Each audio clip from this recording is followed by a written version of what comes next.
ময়মনসিংহের ভালুকা উপজেলায় উপজেলা পরিষদ চত্বরে বিশ্ব সাহিত্য কেন্দ্রের আয়োজনে ভ্রাম্যমাণ বই মেলা শুরু হয়েছে।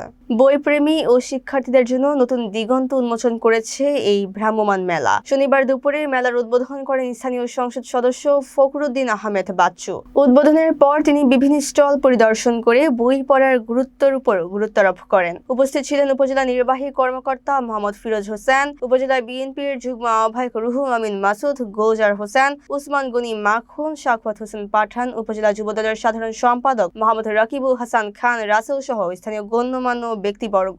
মেলায় স্কুল কলেজের শিক্ষার্থী সহ বিভিন্ন পেশার মানুষকে বই কিনতে দেখা গেছে। খুদে শিক্ষার্থীরাও মা বাবার সঙ্গে এসে বই কেনায় আনন্দ প্রকাশ করেছে। মেলা প্রতিদিন সকাল 11টা থেকে বিকেল 5:30 পর্যন্ত চলবে। আয়োজকরা আশা করছেন এই মেলা শিক্ষার্থীদের মধ্যে বই পড়ার আগ্রহ বাড়াতে গুরুত্বপূর্ণ ভূমিকা রাখবে।